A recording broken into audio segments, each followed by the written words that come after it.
We're back. All right. Welcome back. Sorry for the technical difficulties, ladies and gents. We are back and almost starting the pick ban phase. I'm just trying to get a confirmation from the captains about how we're doing this.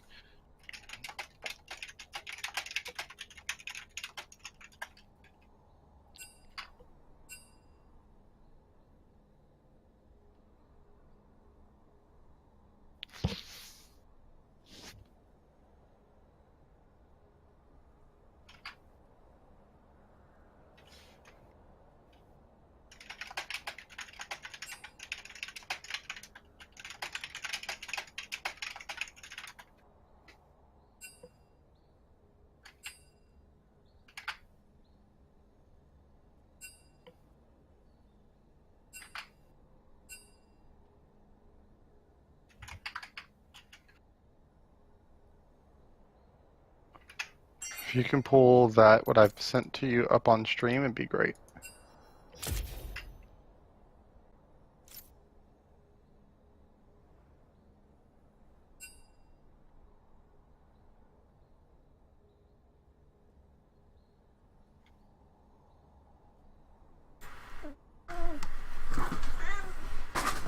We can actually, if you just say R in the chat, if you're ready, then we can just do it and watch it. Yeah, I'll see it in a minute. I'm having some...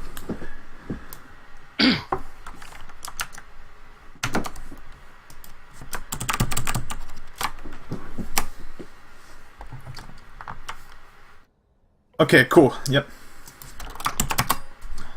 So everybody, just in case you didn't know, there is a friendly wager going on between each mid laner. They will. Well, I'll tell you that after we get into picks and bans, because even though I know it, we don't know on the other side what it's going to be like. So here we go. It's just business. There's a silver band coming out for the side of BGM, and on the red side, it's going to be HVG with their first band. Should be interesting. Both of these top laners like a split push style, and you have the bands picked up. So we're gonna just look at that real quick. Sejuani, Shen, Thresh, and Nivea, and Zaya for the side of boosted Gorilla Monkeys, and then HVG, it's Fiora, Twitch, Vel'Koz, Rammus, and Blitzcrank.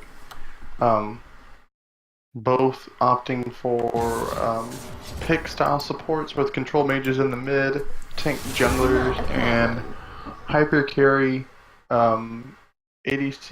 The only difference being the Shin in the top lane, and then a Fiora for Akayut. Angry. What are your thoughts on the pick bans as it stands, and which one do you feel kind of got the better of the draft? So it seems with the Maokai and Jarvan bans, they're definitely blocking out a lot of potential engage onto the enemy team. So I expect I'm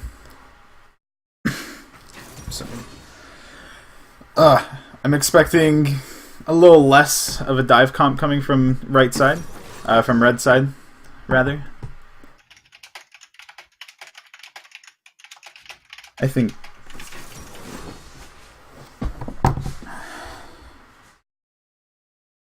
Just wanted to let you know, I can't hear you in Discord, and I only knew you were talking because I have stream. Yeah. There we go. Haha. Cool. Yeah, Right. Sorry, I've been cool. dealing with some audio issues. It was a little rush on setup today. So I do like the Maokai and Jarvan ban simultaneously. That takes out a lot of engage that we've seen throughout the rest of the league so far. I think those are two just really solid, dive nice gap closers, just to lock down high priority targets. And without those, I think it'll be interesting to see how these team fights shape out.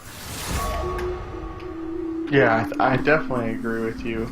I think it's good bands on both sides. You can tell that they've both kind of done their work. The Ashe and the Sivir for the side of Super Hoagie on HVG, some of his comfort picks.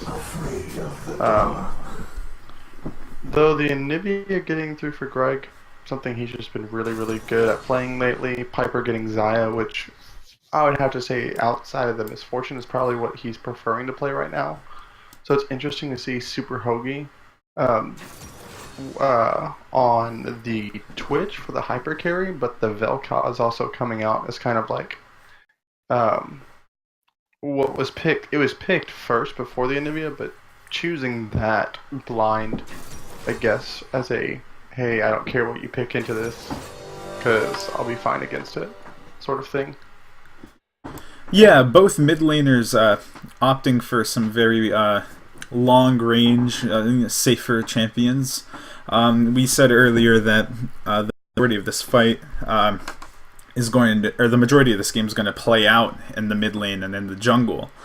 However, with these safer picks, I think it's a safe bet that we might see this game play out a good amount of time, unless some other lane slips up considerably. I think we're going to have a slower game than we're used to. Yeah, definitely. Both junglers can early gank, wouldn't you say? And then it's going to depend on like their supports to make these pick plays. So as we've come down to the end, as we're waiting, let's do some roster rundowns. On the blue side, we have boosted Gorilla Monkeys in the top lane. It's Big Deer Jimmy on the Shen. In the jungle, it is Fish Baby Bot on the Sejuani. Mid lane, your captain, my captain. We love him, we hate him. Gurg7 on the Anivia.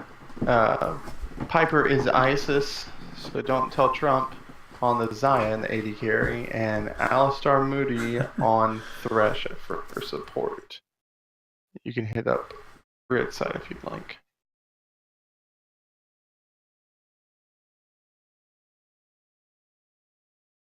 And it looks like we have about 2 minutes, 15 seconds left on the spectator delay before we get into this match. So let's take a closer look here at the bot lane matchup. I find particularly interesting. The Xayah Thresh sets up for a lot of heavy CC. However, bringing the Blitzcrank to the table kind of forces them to position very carefully, or else they'll face some pretty heavy damage from Twitch right now. Yeah, definitely. Both sides are. I think the only saving grace is that Xayah has one way of getting out and has like forms of CC to stop any advance from the enemy bot lane. But while Twitch does not, also Xayah has the safety of having Thresh on her side, which is kind of like the better Blitzcrank when he was released, and kind of still feels that way. But we got to do the roster rundown on the red side too. On the red side, it is Hidden Valley Gaming. In the top lane, it is Akayut on the Fiora. The boy, formerly known as Urion, on the Speedy Rammus. Bunky Knudsen. DG Mad Hatter on the Vel'Koz in the mid lane. Not just any Hoagie, but a Super Hoagie down for your ADC in the bot lane on Twitch, and he's only allergic to milk, just milk. Blitzcrank for your support. If you had to kind of give it to someone as we're about to finish up the spectator delay, who are you giving it to this game and why? So based on comp alone, my vote's in for BGM. I think the CC on their side of the field is just much more consistent. I feel like they frankly just have more powerful CC as well. I think Anivia's straight up stun outvalues the knock-up you get from Vel'Koz and the slows you would get from Vel'Koz. Sejuani and Shen just offer so much engage potential, whereas the primary engage on HVG's side lies on the Rammus and Blitzcrank, and that Blitzcrank would have to land the hook. Looks like our spectator delay is up, and we are about to head into our game. Looks like we're about to load in. I'm just going to try quick finish your thought, my thought real quick. Comp alone, I actually like HVGs because they have the split push that, and then they have, I feel, the better hyper carry. But in terms of the teams on the field, uh, I think that BGM has a slight advantage here. Though I will say the last time I felt like Frank lost in draft phase was last week when he gave away some huge power picks to War, and then he just used what we called then Juju Magic to come back and win. So never doubt the Mad Hatter in the mid lane. Yeah, he has definitely proven time and time again that he is able to take these matchups where you would think he wouldn't be in favor, and he can just kind of turn those around quite considerably with only a couple short fights. With that said, our game has begun.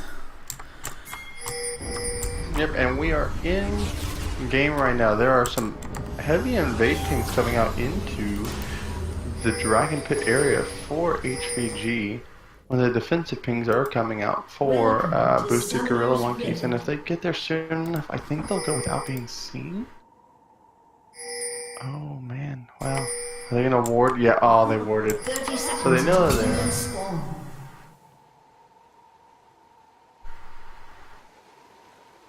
He's gonna probably throw a blind hook just to see.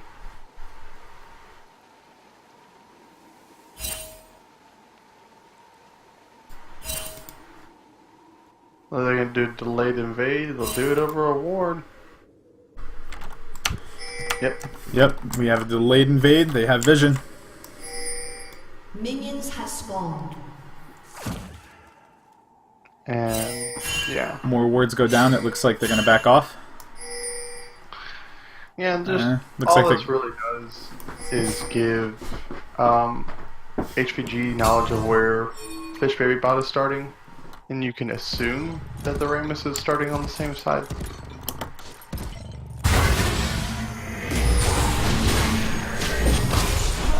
As I think we talked about our prime matchup being here in the mid lane, although I think it's also gonna be a little bit of a snoozer for a while, especially in its first couple of levels.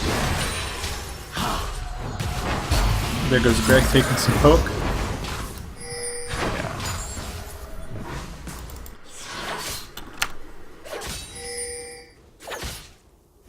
It's gonna be really interesting to see how all of these lanes turn out. I'll press the attack on the Fiora, as there was a hook that landed, I assume, onto Piper, as Super Hoagie takes a huge chunk of damage back on the return. So as this is the part where it's most likely just going to be a little bit of poke back and forth, and as I say that, Big Dick Jimmy and after you go in and DJ Mad Hatter gets stunned, what are... We have Elliot coming in, does not get the taunt down. Too far under tower to probably take that. Yeah, and I don't think we're going to see a whole lot of action mid lane for a while, unless Greg continues just eating the poke. In which case we might see Vel'Koz put a little more pressure. We have Sejuani moving up in the top lane. This is a little bit dangerous from Akayu. Oh wow, right there, flash away from Big Dick Jimmy. Yep, there's the flash down. He's dead regardless. Yeah, I believe that was minion aggro. He fought in such a huge minion wave right there. That is huge for the side of HVG. First blood out to their top lane, Akayu. This, when you have a split push top laner, you know it's a huge amount of. Oh my goodness, Greg is blowing teleport as well. Greg is getting pressured far out of lane. Yeah, and we're seeing CS leads across the board in both solo lanes. 20 to 14 in mid, and then 17 to 9, because he also lost a huge chunk of that big wave that he was fighting in. For all of you who want to know, when you're fighting in top lane like that, what you need to do is just ooh, little flare coming out there. Can't be slowed. Here comes Ramus to come save DG Mad Hatter, and nothing happens as the, I don't know any of my Vel'Koz abilities. Void Rift, Plasma Fission.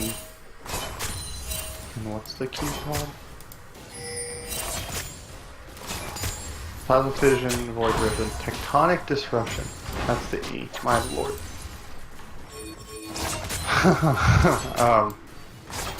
So it's a, almost 1,000 gold lead through the first blood and everything else that's happened in terms of CS leads, but getting the Fiora ahead early against this Shen, who can't just stack armor, especially with the Vel'Koz going in, it's going to be pretty big for HVG and their win conditions. Kind of takes some of the pressure off the bot lane. As flash and burn by Alistar, super goes in, stun lands on him, and Fish Baby Bot takes the kill. Piper, Legional just dodging out on the last second hit from Alistar movie.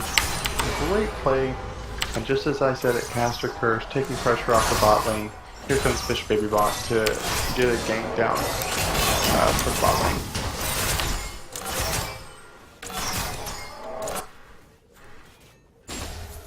We see Rammus going into blue side jungle. Yeah, a little bit of counter jungling since he knows where the enemy jungler is, and Shen pushed up pretty far, trying to stay in EXP range. Yeah, it's might see a potential gank coming up top lane here shortly. Yeah. Let's see if he's going up to engage for it. It looks like he's gonna go give it a shot. Yep, there's the ping. He's far enough away, and he sees the he sees him on. Yeah, he has the vision necessary. Yeah. This is really, really good though. By okay, and now that Greg is back and his TP is down, I would highly suggest pushing this entire wave in. Looks like they're gonna do just that.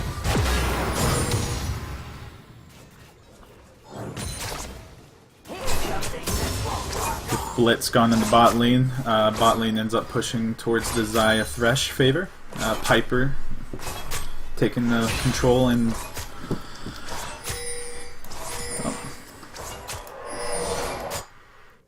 we've got Fiora moving into blue side jungle and doing a little bit of scouting.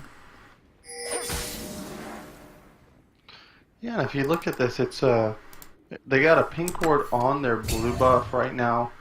Very nice deep wards coming in from Elliot on the side of HVG, or Funky Nutson.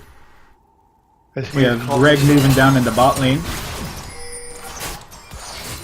Oh, and both dodging out right there. Super Hoagie stealthing up. Looks like there's just 4 men down here, and luckily the bot lane does get out scot-clean. Very good. A lot of wasted time here for the side of boosted Gorilla Monkeys. As it stands, it's still just right around a little bit of 1,000 gold. Oh no, and found just a blue buff left on 12 calculated.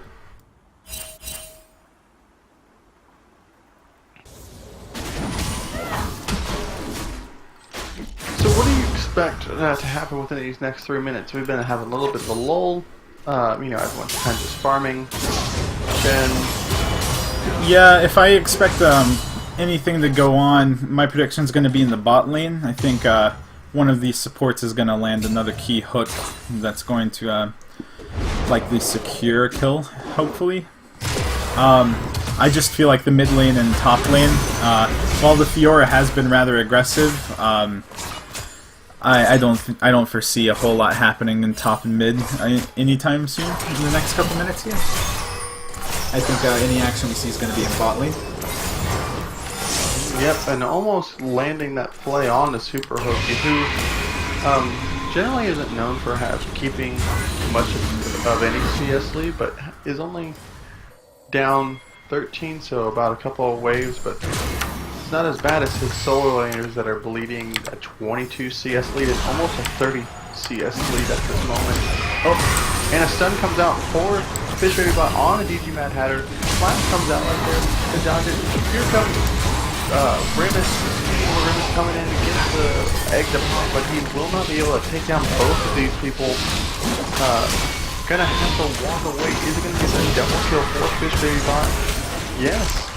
Fish Baby Bike gets the kill onto the Ramus right there, and a huge play coming out for the side of Boosted Gorilla Monkeys. Something we really didn't talk about that I think is definitely worth noting right now is that BG Mad Hatter's going with the barrier instead of the cleanse on a double CC duo for the Sejuani and the Anivia. They're starting up this dragon right here, full well knowing what's going on, opening up some switch in the spray and pray. Here comes the Belcon as they're jumping everybody out. You can't get out that way, Piper. Are you trying to steal it? Nope, you die, and then we get the dragon on the side there. You gotta think, if you wanted to do that, you probably had to have the Anivia stay with you. She had TP to where she could come back and then take it, but as it stands, a 1 for 2 altogether on the side of BGM, but the dragon, first dragon going over to Hidden Valley Gaming. And Earth Dragon, I feel, is pretty significant in this matchup. Having to go up against Shin and Sejuani, along with Thresh, you're going to have to be able to try and catch up and, you know, equate to their tankiness.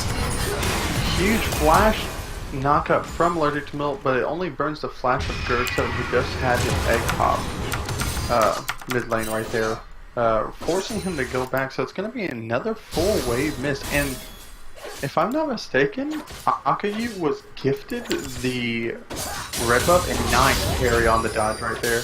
Although the dodge zone is going to get it right there. He's going to keep going. He takes the ult onto the big Jimmy right there. Can he get one more Q? He's going to get one more Q. Can he get one more Q? He's going to get it. Oh, he has to flash away so he doesn't take too much. Shin definitely playing a dangerous game by fighting committing so much whenever you're 2 levels down against the Fiora. Akuati definitely just taking advantage of the situation and abusing the massive gold lead. I think Shin was playing far too aggressively there.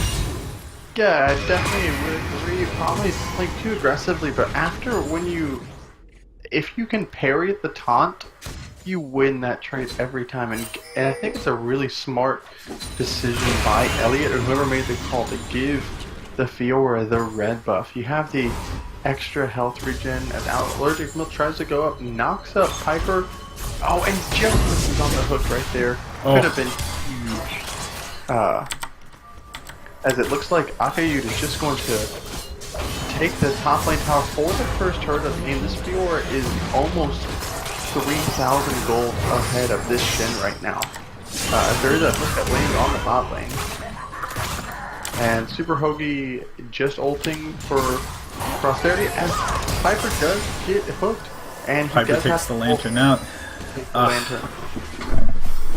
DG Mad Hatter, you're walking into a bullet, buddy. You have, yeah, that's what happens when you face check. Yeah.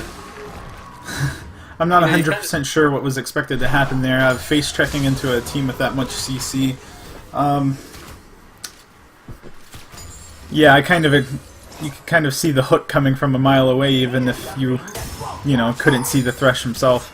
Yeah, exactly. I mean, we do have it granted the benefit of full fog of war on both sides, but yeah, Delcause feels like maybe that IQ that you talk about so much should have been better used to maybe sending that speedy boy Ramus up there. As Akayu now has completely left the top lane to go fight Fish Baby Bike in their own jungle. Playing a dangerous game himself. Oh, and does get the stun down. Here comes the Q. One more Q though will be able to. I don't think so. Actually, here comes the Stand United. And Alistar moves coming down. Akayu just dies right there. Here comes the disintegration rate, so it takes Alistar movie, so support for top lane with so much burn on the side of BGM. 2 ults for 2 ults, I believe. The Shin ult and Sejuani ult. Really nice, like, pressure being applied by Akayu, just a little bit too far forward from their team. I think it would have been a safe play had the Thresh not been there. Alistar Moody definitely taking advantage of the overextension there. Throw out any amount of CC he can just to buy them more time to throw that damage in and secure the kill. Yeah, just playing also that deep into the enemy jungle, no vision on the side of HVG. Oh god, yeah, they didn't have any vision, huh? Yeah, no, he just was going on a man mode mission, said, hey, I was 2-0-1, I could do this. Here comes DG Mad Hatter as, oh my goodness. There's the flash. Yes. Will it be enough? Looks like they're going to have to run back off. Nope, and I think Respawn's going to secure the kill right here. Yep, DG Mad Hatter does get the kill onto Fish Baby Bot. Vel'Koz making that flash worth it as he picks up another kill and is now steadily pulling his lead ahead of Greg in the mid lane. So we're seeing the slow and steady begin to pay off now for Vel'Koz. We're going to transition into mid-game.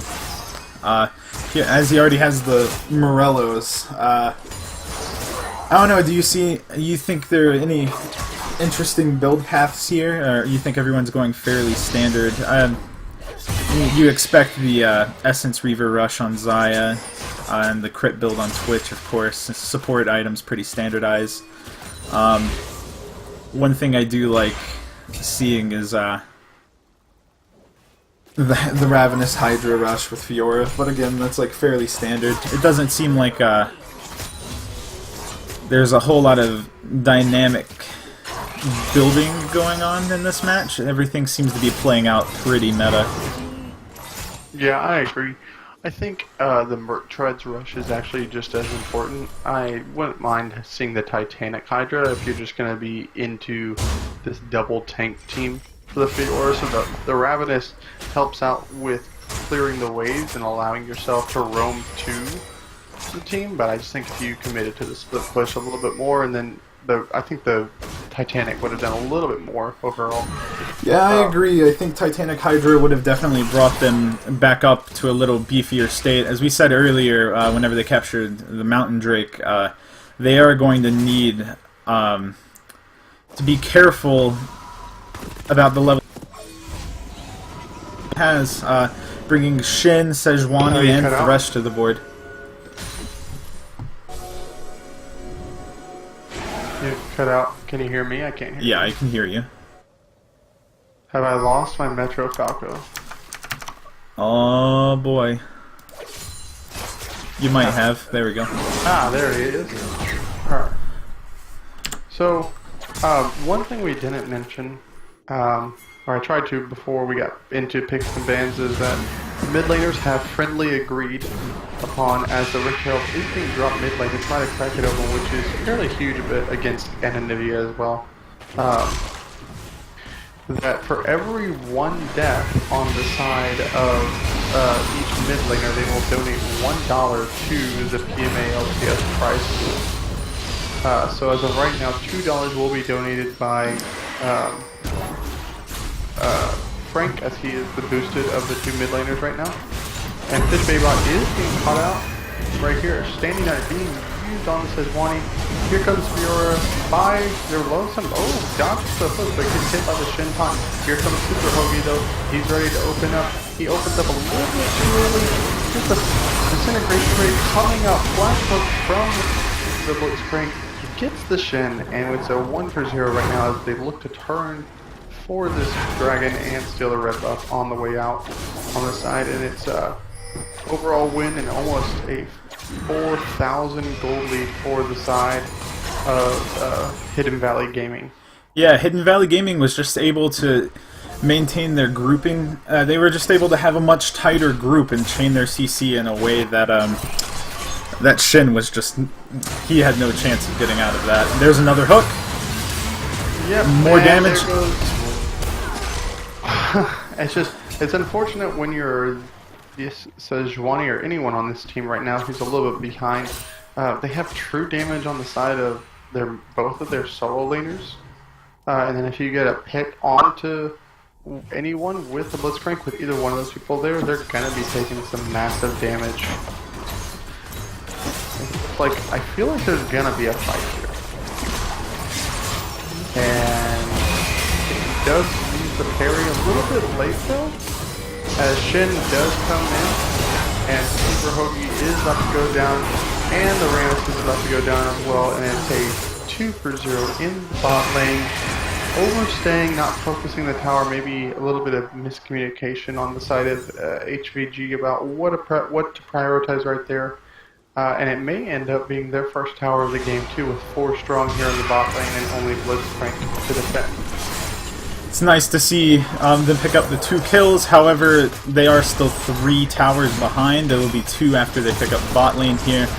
And I think there's just such a farm difference in some of these lanes currently. The only laner surpassing their HVG counterpart is the Xayah. Yeah, now it's a nice teleport from Greg to try to press this mid lane that Fish Baby Bot was pushing up on, but I think if they learn from... Well, are they going to go in on this? Because here comes Alistar Moody, who's about to get maybe having the flash over the wall. Alistar Moody playing back. Akayu going on to Piper, just 1v1. Oh, Piper, you are... BGM just getting surrounded and cut off as they get picked one by one.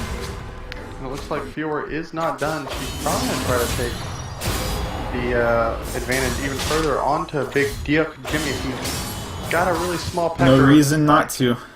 Almost double the farm lead and 4 kills up. I can respect the Ravenous Hydra now.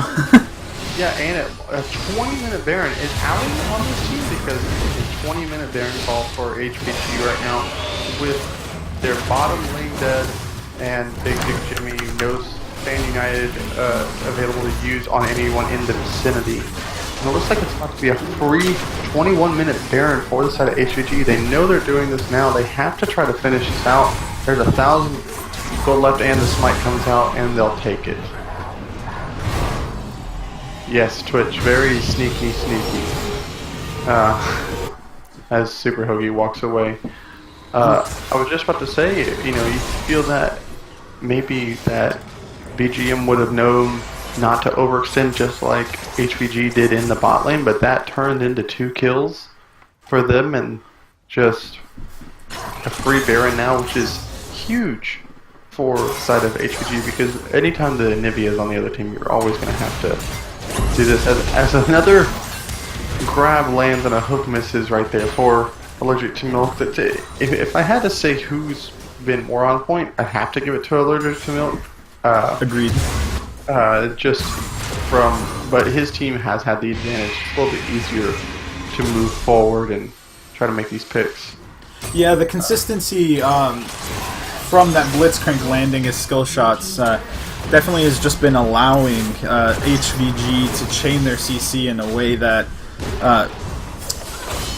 it can't really be combated. I don't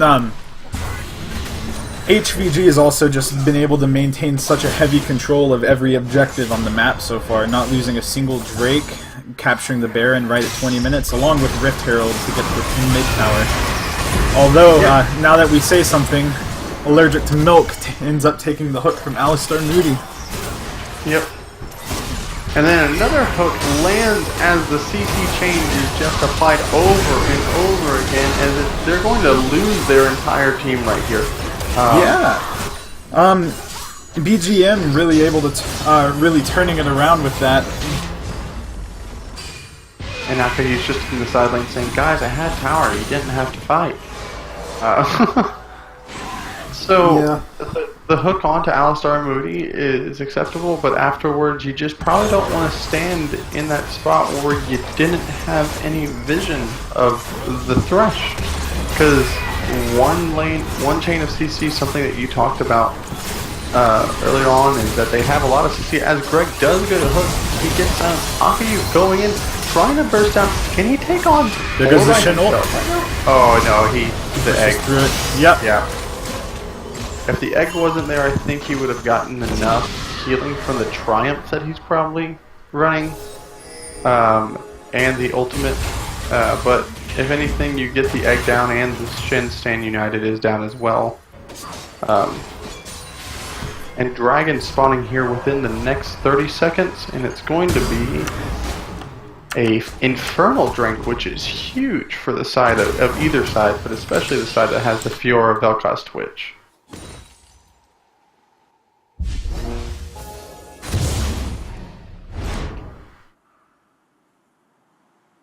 Fiora having about a 4.2k lead of gold on Shin alone is just giving her so much opportunity to split push and just really abuse those side towers down while BGM is having to focus all their resources on just team fights, honestly. Yeah, and I think Piper was able to take the stealth grab away from Elliot, as DG Mad Hatter is caught up on the other side of the top side of the map of the river, where he has to blow his flash so he doesn't get caught down before this team fight happens. Twitch stealth, are we looking to see an engage here? Some poke in from Vel'Koz? I think this is, yep, that's exactly what I was thinking of. You get the Twitch knocked up. Piper using the ultimate, the feathers have landed. Akayu is in the backline just destroying people. He has a double kill. There is a kill on the side right there. He's going to chase down the rest of the team right there. Super Hoagie finally gets a kill on the board, and they look towards the mid lane inhibitor right here.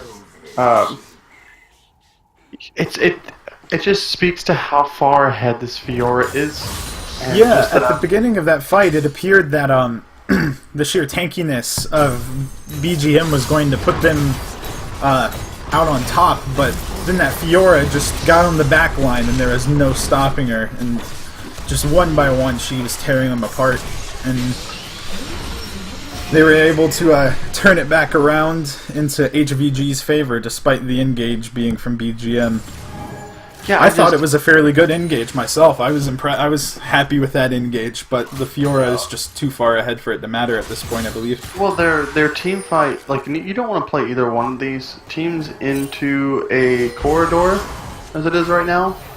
As Allergic to Milk does dodge out on one former CC, gets stunned up by the Anivia, and here we go again. Is it going to happen?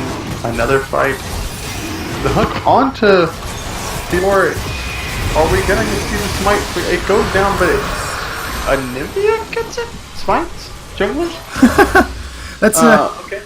Last person I would have expected to pick it up, but that is BGM's first real objective of the game. Yeah. It is nice to see that they're gonna have a little bit of a damage spike as a result. We are looking at 1 minute and 10 seconds until Baron is back up.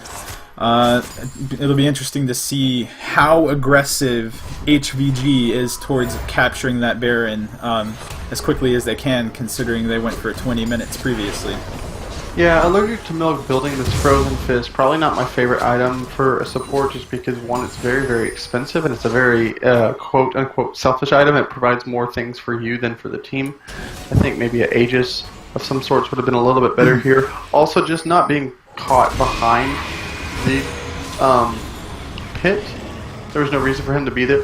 I felt like HVG could have burnt down that dragon fast enough, and then had maybe DG Mad Hatter just there on the side open up. But going back to that first original fight around the dragon, this Fiora is so massively ahead, 4 CS away from a Flame Horizon at this moment. So it kind of just speaks to the CS lead that both of these solo laners have had. I think it's been around a 20 to 30 CS lead in this mid lane.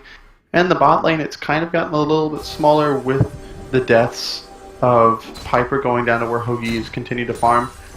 Greg, though, still hasn't died. A lot to be said, though, because of the passive of Anivia as well, allowing him not to die, I think, 2 or 3 times at this point. Piper taking a huge chunk from the queue from DG Mad Hatter, as it looks like they're going to try to start this Baron. Twitch does take this fairly fast. Ramus can just tank this forever. And here comes Allergic to Milk, almost possibly getting caught out. But the wall kind of slows down the team for Nivea as Fish Baby Bot goes in. He steals the BGM with the steal. Early fight from Elliot right there. Alistar Rudy committing to the engage. Yeah, he kills Piper. Super Hoagie takes down one. Is this going to be a wasted stolen Baron? Oh no, Greg gets out. Of course, Greg Well, gets Greg out. might... we'll see. But yeah, if Speedy Boy Rambus can do it, is there a flash available, Miller? Oh, he gets the... Yeah. Jukes the hook. Alistar's Some gonna dangerous try dangerous territory here for Allergic to Milk, committing to chasing down Greg, getting a little greedy, maybe a little bit of confidence, and oh, he lands the hook in the silence. Yeah, but he doesn't have a Ignite. He doesn't have enough damage to make it so. However, that doesn't stop BGM from just walking in and taking base. Let's see if Piper can hold him off. Yeah, Elliot just trying to do what a Speedy Boy can and get the DG Mad Hatter out. Greg remaining the only member to have the Baron up, but their base is in shambles as both inhibitor turrets, both Nexus turrets go down on the side of BGM, and it's been around, I feel like, about a 2,000 to 5,000 gold lead this entire time. But I think, look, as we see the Fiora take up the red buff again, it shows you where they know their power lies. Most of the time at this point in the game, 30 minutes in the game, you have 3-item Twitch. You'd probably want to be giving him the red buff, but I feel like they should trust Akayu here on the Fiora to get the advantages that they need, so they're going to give him all that he you know, and Thornmail coming out on the side of the Shen for Big Dick Jimmy. As we are still only 9 CS away from that Flame Horizon. We'll keep our eyes on that. And the inhibitor has respawned mid, so it kind of has a reset going on here. You can obviously... Yeah, there is a very slight buffer. Yeah. As we can, you know, if you want to on the side of HVG, you can go and push down mid and just kind of fight over the inhibitor while Akayu splits in the side lane. You know, it's really hard if you're BGM right now to try to make plays while being this far down, although only being 4,000 gold down at this point is not as bad as it once was. Chad is calling for an X-Peke. I don't see that happening on either team, considering the amount of CC that's just sitting around. Yeah, also the inhibitors at Poison Girls. Don't know if you know, in League of Legends you can't attack the Nexus if an inhibitor is up. If all 3 inhibitors are up. Yeah, TIL for chat today. You learn. No, I think maybe what we're going to see here is them try to press for this inhibitor and then back off for the Drake. But it could also just be an overextension by boosted Gorilla Monkeys on the tail end of this. Ooh, if the Banshee's Veil does get popped for DG Matt, had a huge purchase right there for him, realizing that he's been caught out a number of times as of now. I do have to question having the Fiora here. She's not going to provide much to Siege, and if they catch her instead of anybody else and pop her, that wouldn't be good. There is an Infernal Drake that is live that someone could be doing, since we're kind of all just standing around. I agree. Here. I think HVG should pull back and try and apply pressure to a different lane, maybe bot, and as well as having the Fiora fall back even further to secure that dragon. They had enough pressure on the mid lane. They could have kept BGM there long enough to just make the objective essentially free, but it looks like we're about to move into a team fight. Yep, Alistar Moody lands the hook, only to be followed by Piper tanking the hook. And Super Hoagie has gone down. Big Dick Jimmy also has dropped, but the Fiora has also dropped as well, which is huge for the side of Hidden Valley Gaming with this dragon up and lanes pushing in their favor, only leaving 2 up. It's a 1 for 3 on the side of BGM, and you just, why are we taking these fights in the corridors is something that I feel like HVG has to be asking themselves if they're about to achieve their second Infernal Drake. BGM definitely is playing around specific choke points in order to utilize their Greg? CC. Flash? Greg? Did Greg just flash? Yeah, he flashed to try to catch out Alistar movie. Oh, and he takes the hook instead. Pops the egg. Are we gonna see Greg's first death? We're gonna see Greg's first That's death. $2 from Greg Adlet. Is it 2 for every 1 kill? I was under the impression it was $2 per death. It might just be one. It might just be 1, yeah. But both supports landing hooks in that last fight definitely just added to the 1-for-1 trades. Dollar per death, chat is confirmed. Singles. Yeah, $1 per death, and then Fiora using the TP mid lane as Jimmy is the only one there, as they're gonna just catch people in backs right now. See, most people would have been like, look at that farm top lane, he should totally answer that farm top lane, but Akayute knowing that, hey, that farm is not as much as 50 gold for killing the Nexus, as he is about to just get shredded by Piper. My goodness, focus down the objective, ladies and gentlemen. This is something you can all learn. As they get the objective and they get Elliot right here. Greg is back up, and Elliot has just died again after being spawned again. And Piper having to use his ult right there. Akayute going in, carrying the stun right there, and it looks like this actually might be game right here as the disintegration rate comes out from DG Mad Hatter. He loses in the death bet for game 1, but after 35 minutes and 30 seconds in, HVG comes away with the win. Alright, yep, game 1 goes to HVG, and just looking at the numbers alone, it's clear to see that the Fiora hands down carried a large portion of their gold lead. However, DJ Mad Hatter just bringing in raw damage. I don't know. What changes are you expecting for game 2? Well, just to finish up game 1, it was a really, really nice pressure from the top lane and playing around what you need to do. A little bit of misstep from HVG on the punishing their lead that they had. Greg obviously just trying to keep his team in it. With being deathless until that last second, which obviously put the nail in the coffin. Greg was like, oh, I've died. We can just leave now. Guys, don't worry. No. Sounds like Greg. No, that I think for the side of HVG, they can kind of shore up some of their objective calls and like committing to certain things. Allergic to Milk was kind of caught out of position. Super Hoagie's positioning in a lot of team fights as well. By the way, we did end up seeing the Flame Horizon for the top lane. We're having I'll donate $50 if Elliot plays Teemo. Okay, we'll let him know that. Alright, looking at some of the graphs here, we see Vel'Koz breaking 40k damage, easily establishing himself as the highest DPS to champions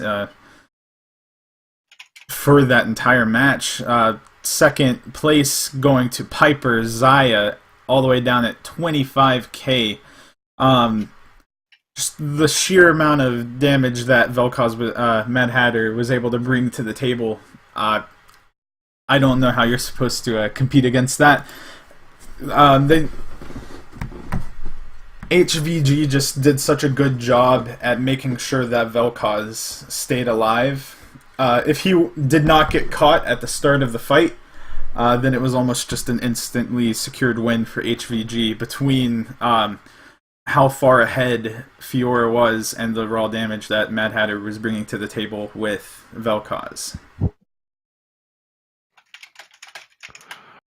Yeah, so the MVP poll is out. Please go, it's in the chat. Please go push it and click it and click for who you think it was. I personally think that I'm going to have to just give it to the Fiora. So much split push advantage, so much damage coming out. Some of these fights that, boom, you know. Yeah, I agree. Fiora just was able to put so much pressure on throughout every single lane that they moved through.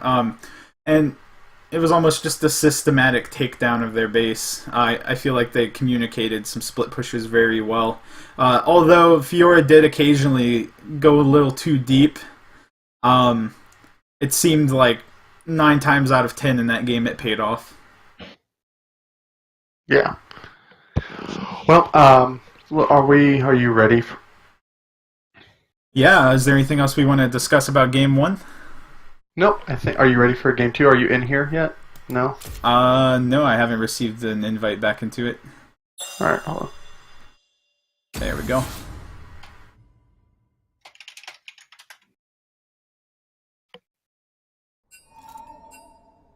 Alright, moving into spectator.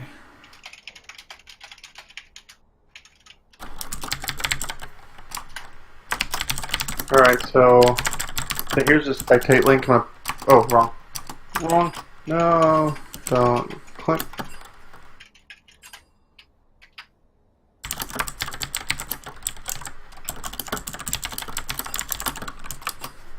All right. Yeah. All right. Press R. Yeah. Here, I gave it to you on your thing. What are you wanting? I sent you the link for spectate of the draft. They're about to start picking. Oh, yep. Let me just get this pulled up on stream.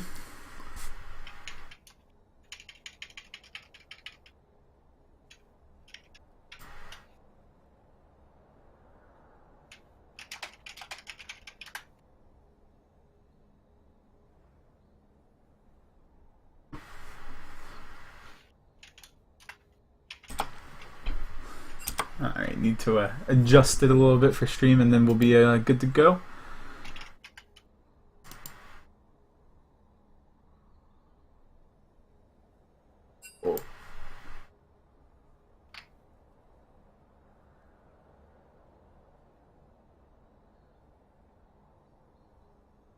Alright, stream is good to go. Mm-hmm.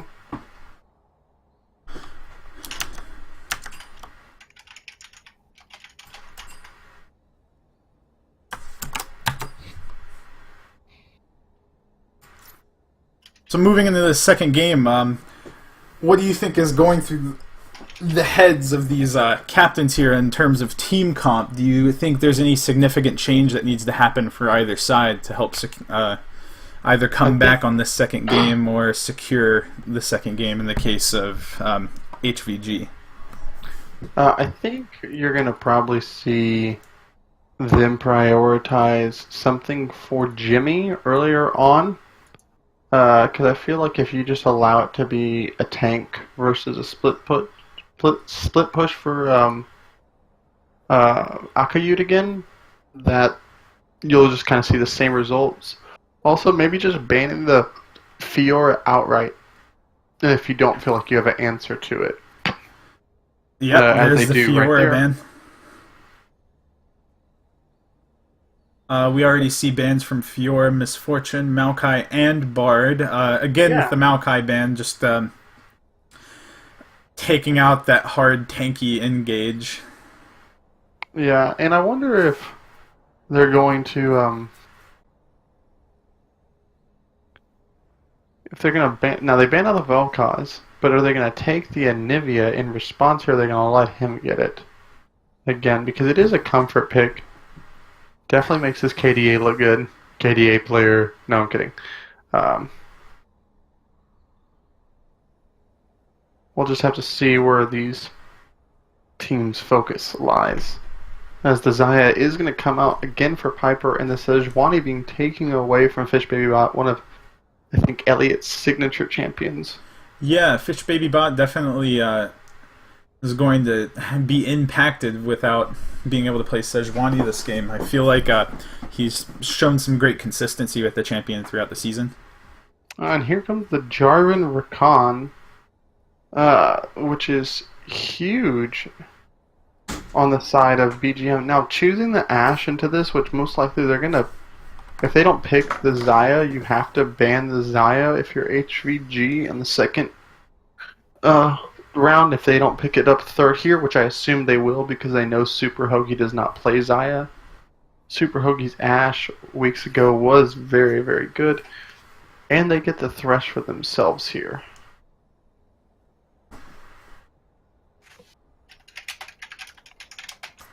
Yeah, again with Alistar Moody. I mean, not Alistar Moody. I guess this would be gosh. Allergic to milk? Yeah, allergic to milk. Sorry, I completely froze up for a second there. With allergic to milk taking Leona, it seems, as opposed to Thresh, more direct engage, I suppose. I kind of like Thresh more alongside Ashe. However, I think HVG is just looking for a tankier build than they previously had. Since they don't have the Fiora Vel'Koz to hyper carry like they did last game, looks like they're having to shuffle up their game plan quite a bit. Fourth ban we see from BGM, Veigar. We move on into the last 4 bans of... Yeah, these mid laners are getting banned out right now. It just kind of makes me think, are you going to allow him to play Anivia again? Because if it's left up, he's going to pick it. You actually give them a better bot lane by not banning away the Xayah, obviously not picking the Rakan yourself. I don't mind the Ashe Leona lane. I think it's a very nice lane. 3 mid lane bans coming out, and the Malphite hover. Maybe that's just troll.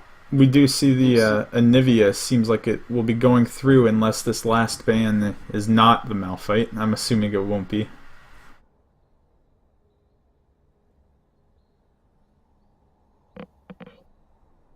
HVG with a little bit of BMO. They confirmed the Malphite ban, leaving Anivia up for Greg once again.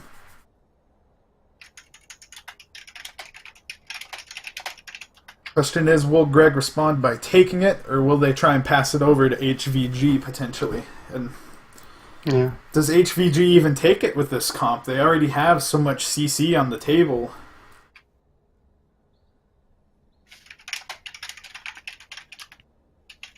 We see the Galio pick. Now, I feel like that's more of a Jimmy pick than a Greg pick, even though I would think agree. Galio is definitely better placed in the mid lane. Yeah. But it's a nice flex that allows HVG not to just choose any old split push as, oh, are we going to see the Akayu GP? We will see the Akayu GP. The Kleptomancy GP about to take over, boys and girls.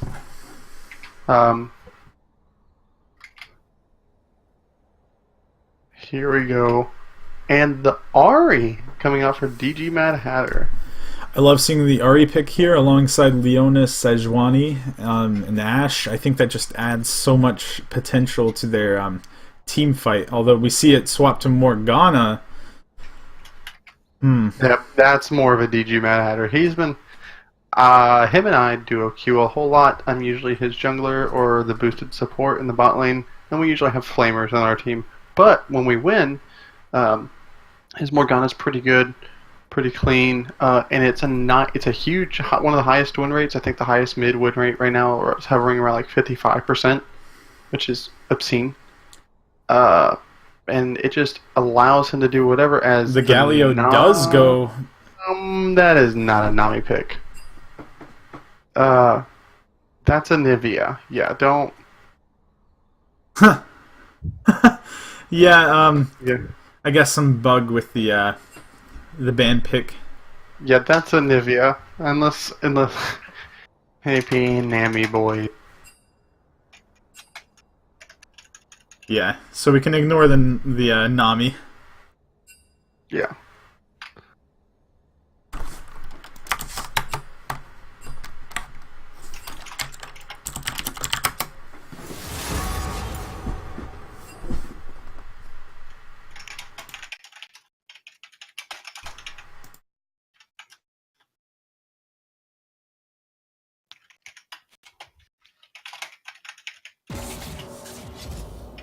So with the comp difference now, if you had to give it to one team or the other, who do you think's going to, come out on top in the end of game 2?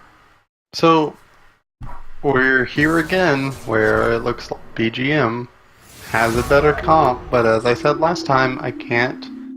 The Mad Hatter is like a Mad Hatter. He's a mad freaking scientist. He was able to do it last game just slightly. I felt like though that it wasn't a huge discrepancy, but you know it's just.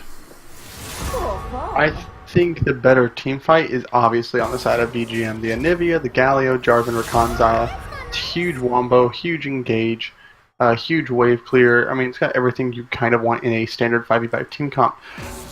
The only thing is, how many of these guys have played against a Gangplank? How many of these guys, you know, are good at dodging skill shots? We saw how many times Alistar Moody was able to get hooks onto carries last game. He's going to be doing it with the Zenith play again. Elliot, a jungler who's always been in the right place at the right time, back on his comfort pick, Sejuani.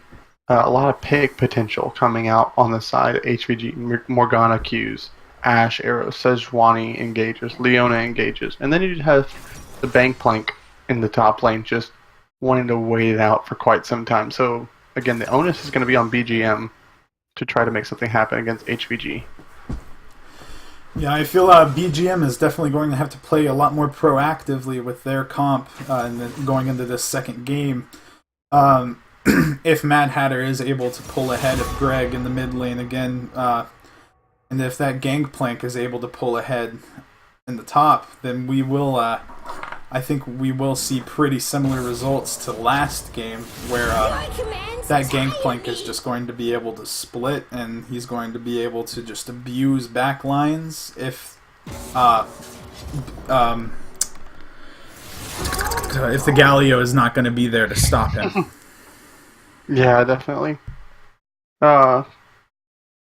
It is, noted that the Gangplank can add pressure at 6 across the entire map, so maybe that can help out the bot lane, which has been, known to cede some CS leads. Also, I think the Morgana blind pick is huge into any AP mid laner, because you could just have the spell shield and the pushing power right now that she has with her Tormented Soil. So it's going to be interesting to see. Let's go back real quick and let's see how that straw poll MVP poll came out. All right. Oh, Alistar Moody hovering the Teemo. Yeah. It does look like once again we are just seeing a chain of CC from both teams. I do give the CC advantage over to Allergic to Milk with the HVG. Obviously, the Leona is just going to be able to go a little more aggressively than Rakan in most cases, and then in team fights, if that's followed up with Sejuani diving in alongside Morgana landing some bindings and maybe even an Ashe ult, I think that's just gonna buy. That's gonna buy. Sorry, my brain is freezing on me again. It's going to buy HVG enough time to deal the damage they need to whatever target they need. Piper is going to have to play very cautiously to avoid all the CC that BG or that HVG is bringing to the table. Yeah, and as we come in, we're going to do some roster rundowns. On the blue side, it is Akayut, your Game 1 MVP on the Gangplank. In the jungle, formerly known as Urion, Bunky Knudsen on his comfort pick, Sejuani in the mid lane, DG, don't call him Greg, Mad Hatter, Dick Greg, DG. Alright, no one got it, it's cool. On the Morgana, and then Super Hoagie on the Ashe ADC, Leona for Allergic to Smoke in the support role. And on the red side, we have Boosted Gorilla Monkeys with Big Deok Jimmy with the Galio in the top lane, Fish Baby Bot on the Jarvan in the jungle. In the mid lane, your captain, my captain, he died one time last game. Let's see if we can get it up to double digits this game for the prize pool, of course, for the prize pool. Greg on the Anivia. In the bot lane, we have the Lovers bot lane of Xayah Rakan for Piper is Isis, or Piper is, and Alistar Moody.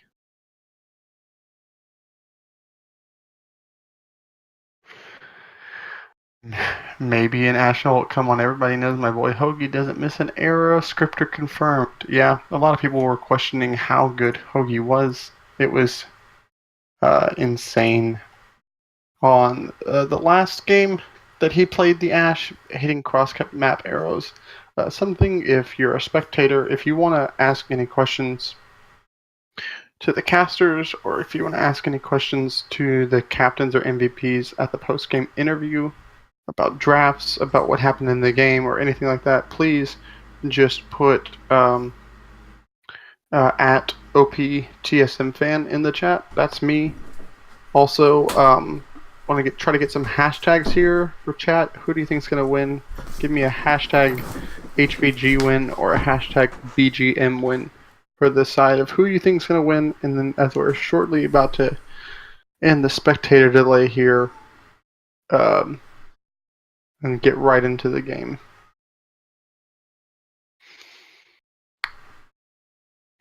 All right, I'm back. Wonderful. We got pushing lanes in the top lane. BGM win for the standings. Labby thinking about himself. Orion HVG win, but HVG win in my heart. Gotcha. Yeah. I'm gonna have to just. I think if big anime titties TM. Opie, that wasn't a choice. You're disqualified from chat. All in favor of expelling Opie. I need a second. Okay, we have a second from Metro Falcon. All those in favor? Aye, alright. And the motion has passed. We do not need quorum. And no, I'm kidding. There's a third. Alright, perfect. Opie seconds himself. Okay. He's been wanting to get out of Fight Me Alpha forever, apparently. Aye. Alright, second. Tomahawk, I don't even know. Okay, that's our Opie. Yeah. Alright. Alright, as we're loading in here, I think it's just, when you think back to how the game 1 was played, it was back and forth, and there was a advantage built in the top lane. And you may see that here, but differently. It won't show as early as it did previously. Gameplank does not have the best 1 through 6. You kind of gotta wait until he's like level 9, where he's got enough gold and everything like that, and then his barrels are maxed, and so it's gonna be again on BGM to, you can focus the top lane, you can focus bot lane.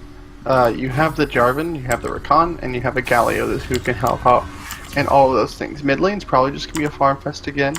DG Mad Hatter taking teleport this time as opposed to barrier because he doesn't need the cleanse that he probably should have taken last game, but that's neither here nor there now that he has a spell shield on the Morgana. As we do have pings out, and they do meet each other in the river. Just some defensive wards is what it looks like. There's not going to be an invade coming out this game. It does not look like it. Oh yeah, let's get down. Oh yeah, come on. As we can see, Alistar, Moody, and Piper enjoying themselves. Do you see that? Because that's kind of a... Oh yeah.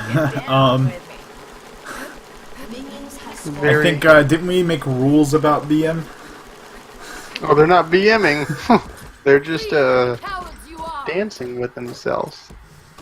I think some people would call it BM. Well, I mean, I think it's rude to have Jarvan be the third wheel right there. Yeah, I would definitely agree. That's kind of rude.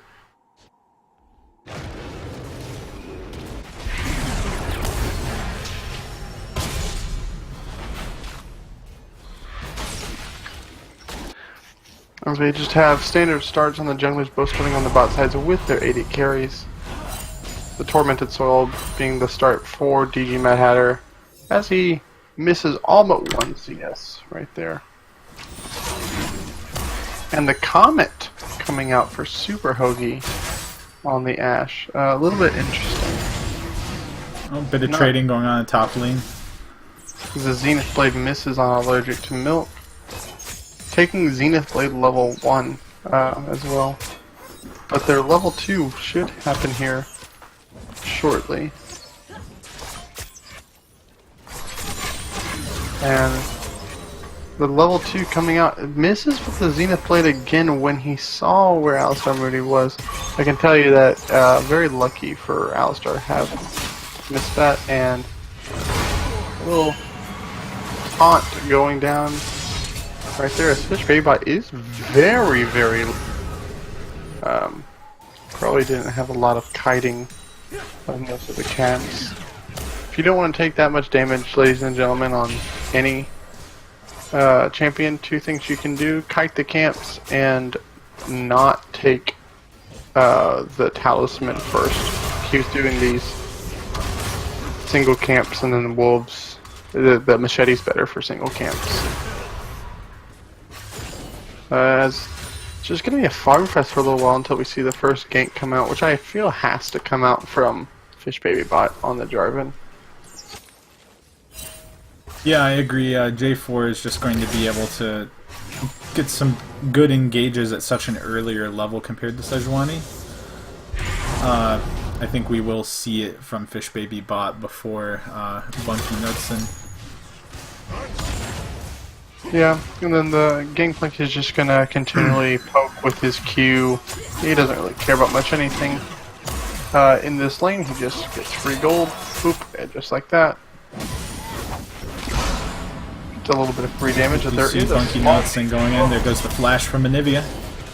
Yep, and as we said, we expected to be Fish Baby Bot, Bunky Knudsen saying, "Hey, I'm proving us wrong." Although we do see Fish Baby Bot going in the bot lane.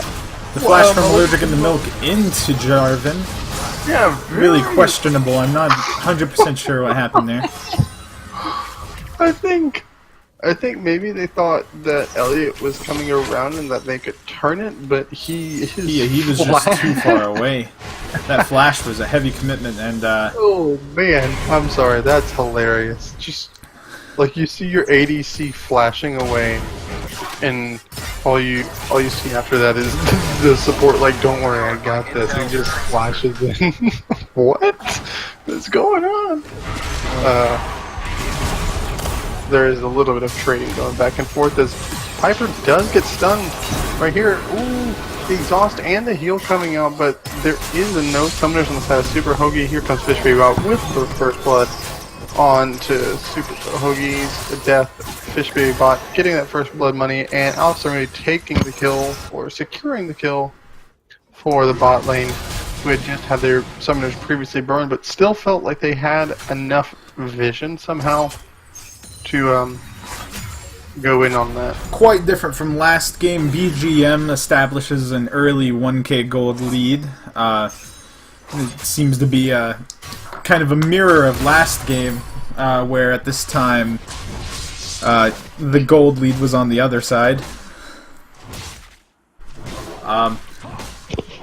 It's interesting to see. We'll see if they're able to maintain that gold lead and abuse it, and kind of snowball off of it. We do see a teleport coming in from Greg in the mid lane. The ult from Morgana.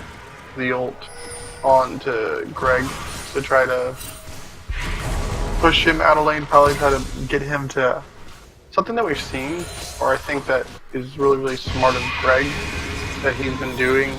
I mean, not Greg, excuse me, Frank against Greg, mind you, is every time Greg TP's back to the lane, he tries to abuse him so much to where he's so low to where he feels like he has to go back again, so that he essentially has wasted the cooldown. I think he's done it either by himself or with the help of Elliot each time. Although Frank is the one having to go back now, as he's almost completely from blowing his ult in that.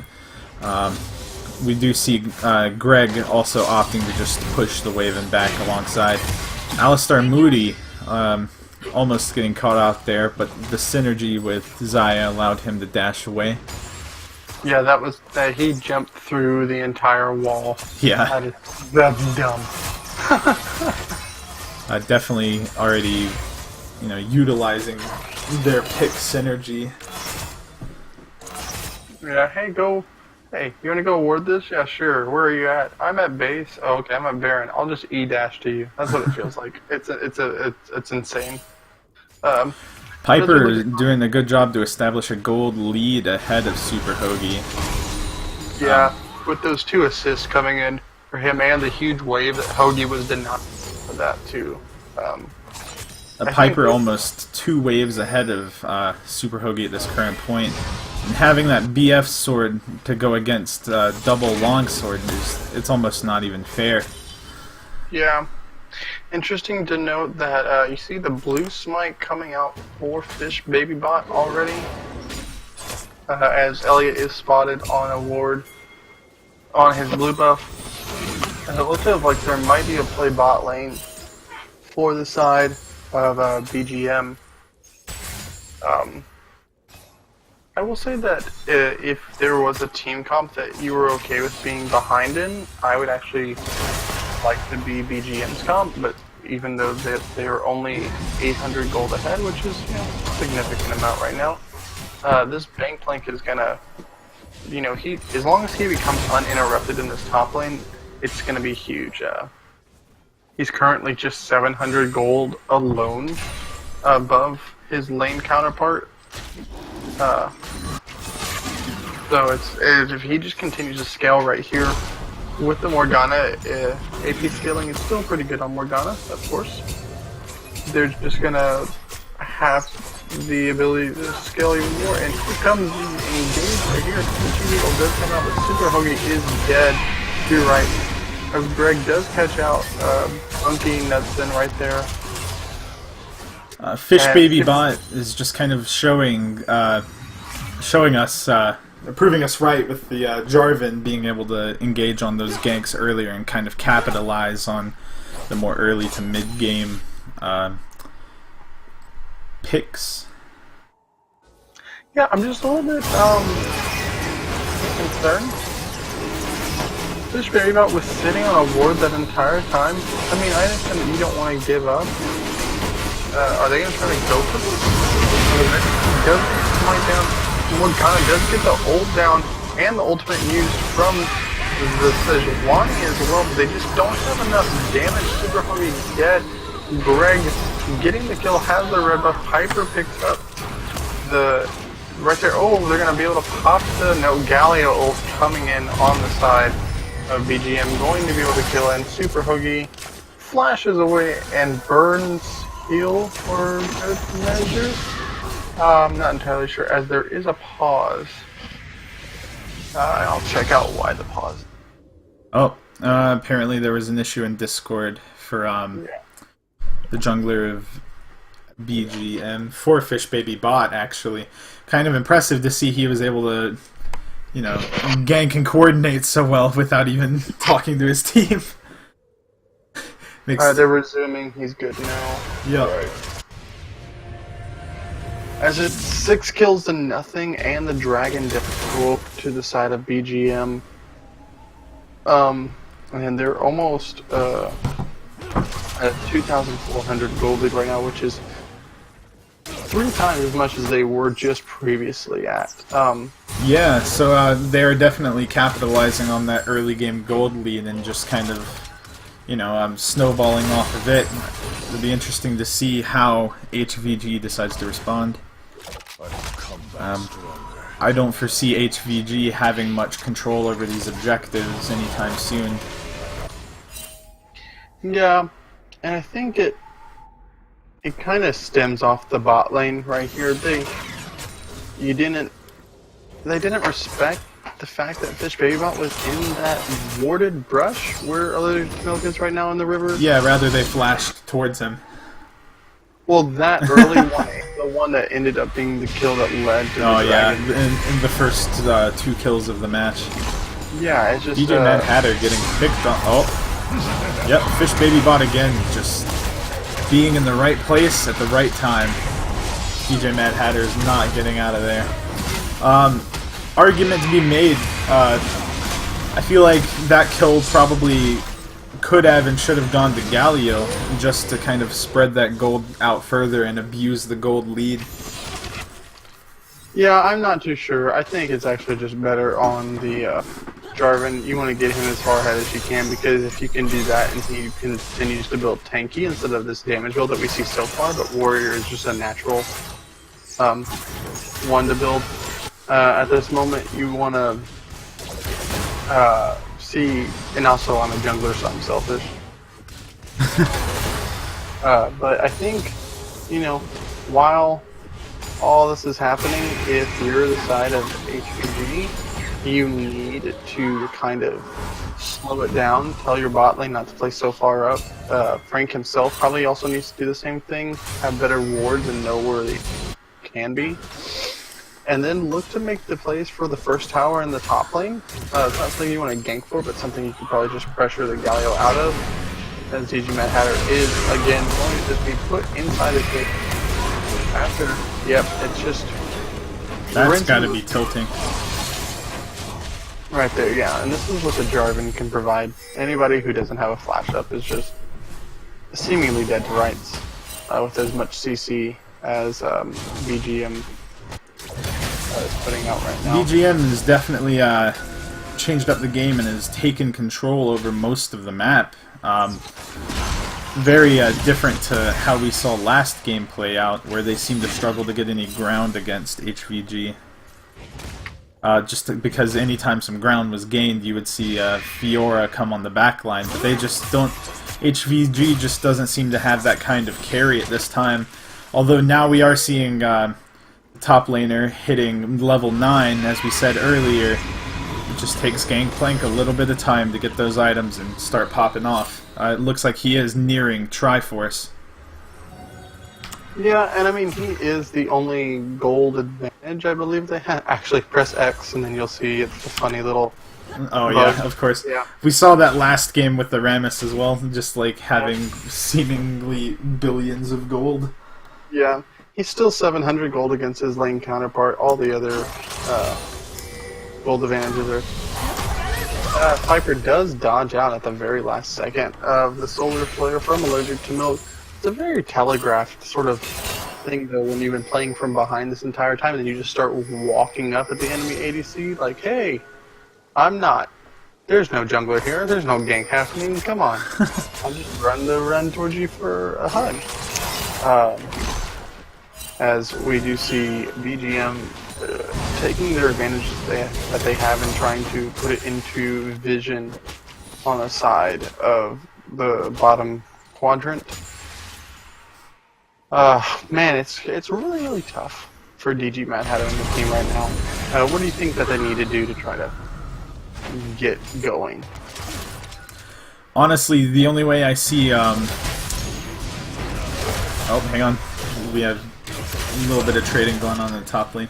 The only way I see HVG coming back at this point in the game is if we see Sejuani starting to, you know, move around the map in a way where the Ashe or even the Gangplank can start to capitalize on her massive amounts of CC and, you know, start to close the gap on this gold advantage. If HVG can gather some items and, you know, maybe make themselves be able to stand a chance in a team fight, they may be able to capture some objectives and kind of start to turn this game around. But it's going to be a very slow and grueling process for them at this point. Yeah, and you look... Another dive on the DJ Mad Hatter. Yeah, Flash and all, and it did not seem it was enough. The Jarvan. Super Hoagie used his ult for the first time and has missed it. So there you go, Labby. He's turned the scripts off. I just think at this point, 0 to 10, you almost have a 4,000 gold lead, and that's with no towers being taken, and you're about to probably take your second dragon of the game. The only real win condition I can see them having right now is having boosted Gorilla Monkeys have a misplay around one of these objectives and maybe go a little bit too far. Are we going to see Sejuani? Oh. Yep, there's the engage and steals the dragon. Ow! Sejuani has to flash out, but Super Hoagie just kind of stands there and takes damage from Piper. I just don't understand how. I don't think We've seen a couple of missed smites today already. Yeah. Junglers on both sides. It looks like this mid lane outer is going to be going down.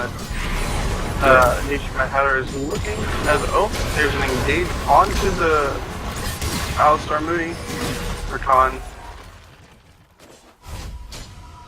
Right there. So, and then Piper getting free damage down the bot lane as Super Hoagie is still deciding where to go. First tower going solo gold to the already ahead Piper, who is now sitting almost 3,000 gold above his lane counterpart. As Super Hoagie, you're dead here, buddy. Burns the heal, stops the rest of the engage, but probably doesn't know where the Jarvan is, but probably should still respect where the potential dive can come from, as the ult does land. Here's the CC chain we've been talking about. Piper ults out of it, only to jump back in right at the wrong time. That's really unfortunate to see. Rakan ults and flashes to escapes right into the Sejuani. Yep, right. Although I don't think Sejuani needed to burn ult there. Yeah, I think it was just to secure the kill overall. It was a nice catch out right there for the side of HVG. GP somehow still didn't get any assist. His ult was placed a little bit behind. This throws the first 2 kills onto the board for HVG this match. Piper, Isis, and Alistar Moody were kind of a little deep with not enough vision. Yeah, definitely, especially after the dragon take. You know where your team is, so you know where your side of the map has the most pressure, and it's definitely not on your side. Maybe if you would have fully committed for the Ashe with the Rakan ultimate, if it was up at the time, I can't recall. Agreed, especially at this point where only 1 tower has been taken. You just can't roam around the enemy jungle and not expect to be punished after a certain amount of time. If we see BGM continue to make misplays like that, I think that is going to give HVG the opportunity to swing this around. However, right now the gold difference is just so vast. Gangplank now coming in with the Triforce, however, we'll see if the waiting until level 12 is paid off. Yeah, and these old...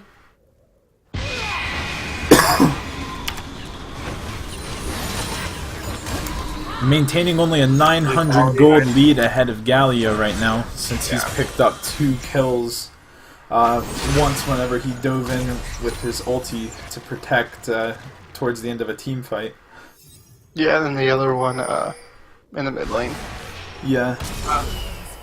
I think if this Gangplank is allowed to continue to scale and gets that one lethality item against what seems to be a very squishy team, since Jarvan seems to be building a Black Cleaver right here and went for Merc Dreads, which makes sense against this team. As Allergic to Milk is just annoyingly stuck. And here comes the... and they get the... No, they should have capitalized! He's still there! Do it, guys! And he gets baby bot. But they landed the CC chain and just waited too long to re-engage. Oh, man. BGM just slowly securing this win 1 kill at a time. Fish Baby Bot has just been putting on so much pressure this game that has not been matched by Bunky Nuts. And yeah, I just... here is the importance of following a call. They got the pick onto... Ooh, Flash from Gurg7, who does take power aggro because of the displacement from the wall that he plays down, but the arrow went in from Super Hoagie. If you could have bursted Greg down and then refocused the fight with the... and then have the Morgana ult, which at this point is going to be doing a good amount of damage once he gets his Sorc Shoes, which I'm assuming he'll get the Sorc Shoes. It'll be massive.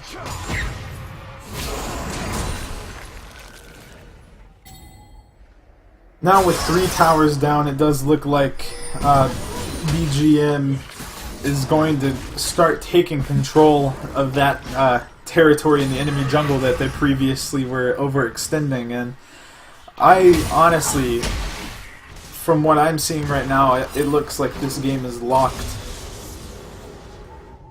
Yeah, I mean, if everyone was playing at the highest level on all their roles, I think you could probably lock that.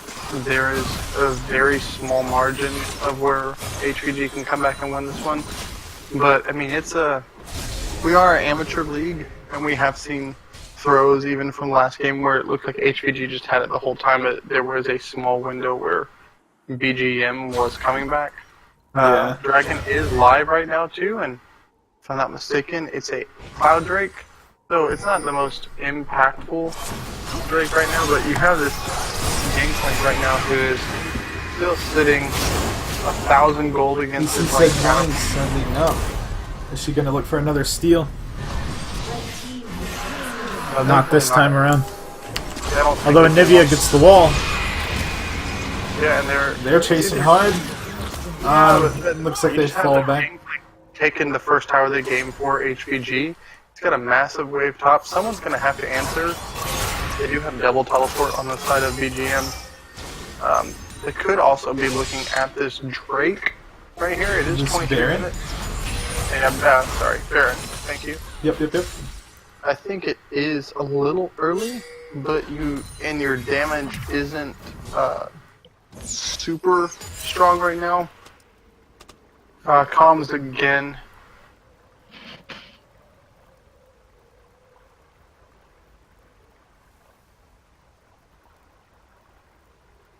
So, I think so far it's pretty clear that my vote for MVP in this game is going to go to Fish Baby Bot. The 12 out of 14 in your kill participation, he is just completely shut down DJ Mad Hatter. And we are unpaused long enough just to see DJ Mad Hatter get completely just melted by the amount of CC and damage coming in.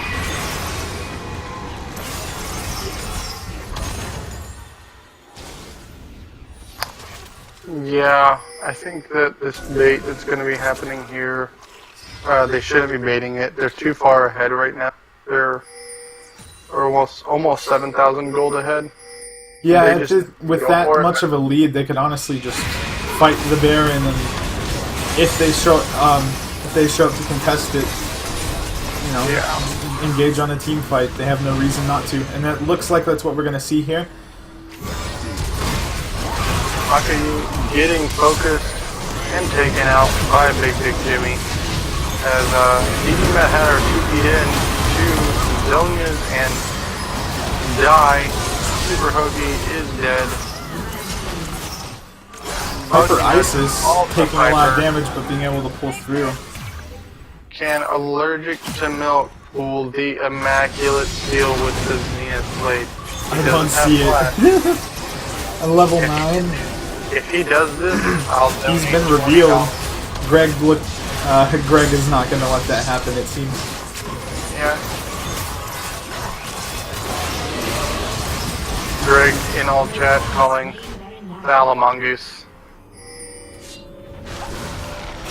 Landing the stun. Looks like Allergic to Milk is still into some trouble. Do you think that some would beat an iceberg?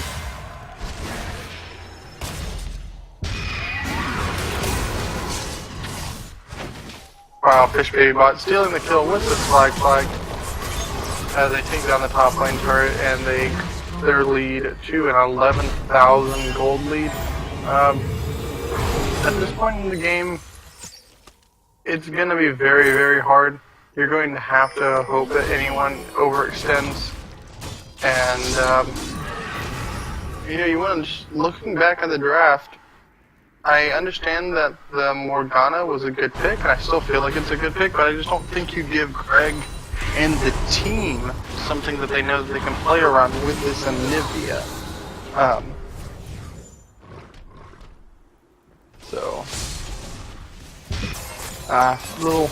Little just draft questions. If you have any questions for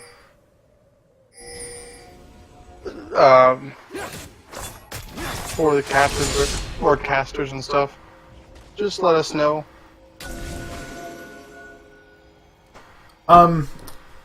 Sean, are you wanting to interview one of the team captains after the match is finished today? Yeah, we generally have both team captains come in regardless of who wins. All right, sweet.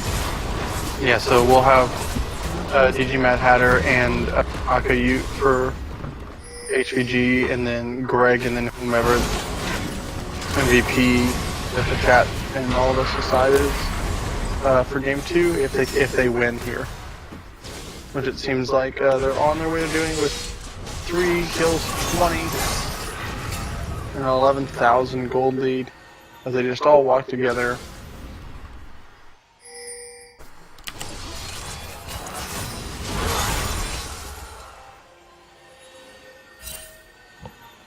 With an 11k goal lead and seemingly total control over the map, it seems like this game is pretty much over. Yeah. Moving in on the mid tower right now, it seems like they're going to try and close out. Although a CC chain is coming in, this might be the fight that HVG is looking for. Piper goes down. The Rakan goes down. But then a blue smite comes out from the Fade bot, and they just engage on this. It's still a 3-for-2 overall. Super Hoagie flashes away. Yep, BGM looks like they're going to clean this up regardless. The lead is just too far.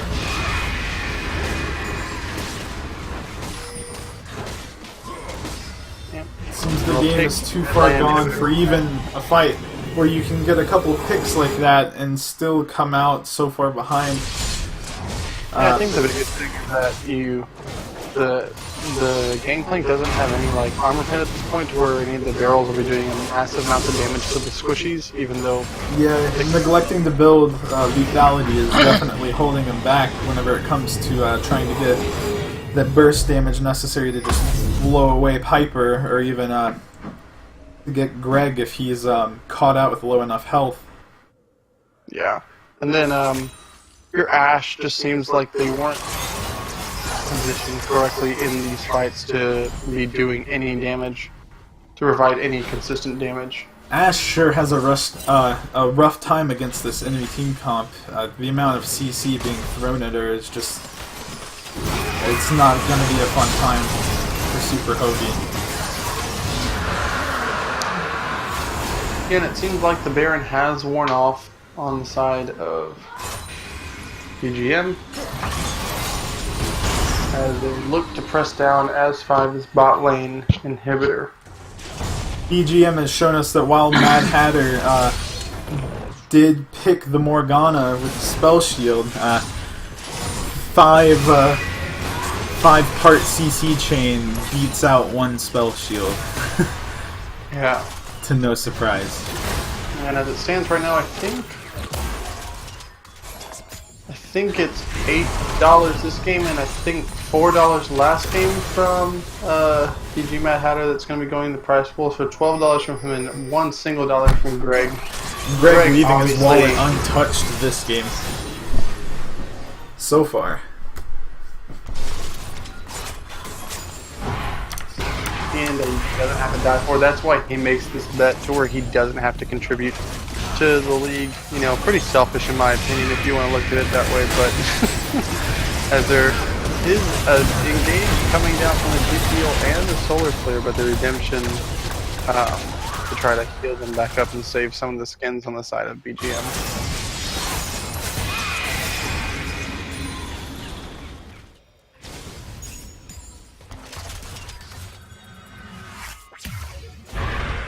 You say taco or sandwich? No.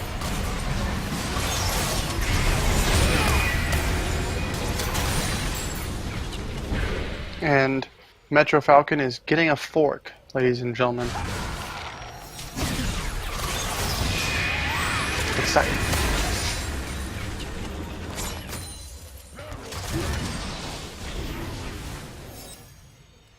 Oh yeah, let's get down.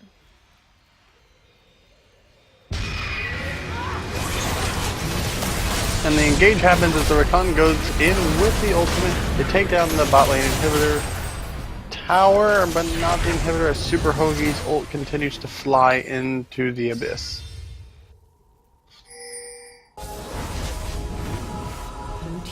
And blue team's top lane turret has been destroyed by the minion pressure that they had up there. All the while, you know, Gangplank's still 2,000 gold against his lane counterpart, but if he's not going to be building crit or lethality, it's not going to be much if he can't, one, land the combos to get the damage out, and just, you know, if he's not, in my opinion, I think the Lord Dominic's regard right there is probably just a miss item used right there. We finally got some magic pin coming out from DG Mad Hatters. Starting with this Baron right here. Incredibly squishy Jarvan though. I feel like if this Jarvan tries to go in, he can get popped really quickly, as Elliot has made his way onto the outside of this Baron as Greg is in the bot lane. He's TPing in though right now. They don't know where the... Oh, what a great time, but the smite does come out, and the stopwatch for Bug Peanuts, and to all but secure the win, as it's going to be a 4v5 as they push down what seems to be top lanes with these minions. The inhibitor will respawn soon, so if it's not the end of the game, it will be at least 2 inhibitors for the side of BGM.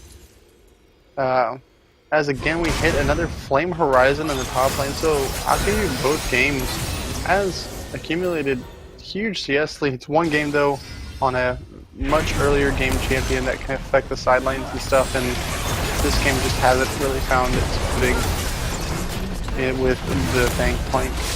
The Tribute goes in with Flag and Drag, gets hit up by the Morgana Q binding as they rotate to the mid lane to take the inhibitor here as well. Looking at 16,000 gold here at 33 minutes. That's just some little poke lands. And the bot lane inhibitor tower went down, and now they're just going to be looking to get... Here comes the engage from the Rakan as he attacks up 4 people. The stuns come out, and Bugsy Nuts does a big Jimmy hits a 4-man taunt. Piper gets the feathers going down, double kill Century Rod. Galio open comes up, knocks up Elliot again. Alistar maybe takes that kill. How can you... Going to just put his Q down, but doesn't have enough damage. Does not die again. And then we get the kill on the Piper's Isis as they take this game 34 minutes and 5 kills with 28, as BGM will even up the series right here and take a 1-1 game score against HVG as Alistar Moody goes down and Luggage Milk dies as well.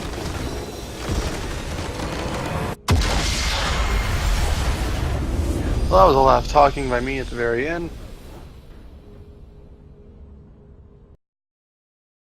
Let us know who you think the MVP was of Game 2.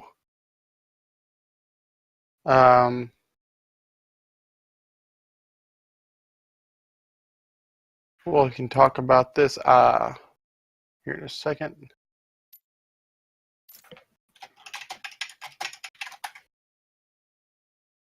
Undefeated no more, baby. Microphone issues on the side of Metro Falco. That is okay. The MVP poll is up and running. And we got a lot of votes coming in.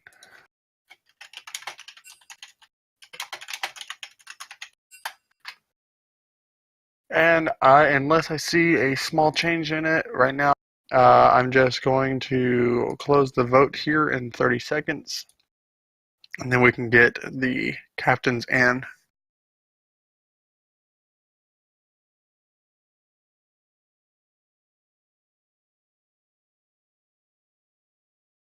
Alright, and we're gonna lock it now. That wasn't 30 seconds, but I don't care who's counting. Fish Babybot, Jarvan, you are our Game 2 MVP, so if we could have both captains come in to the channel. Let's go up to the player of the game interview. I need Greg and Fish Baby Bot. Let's.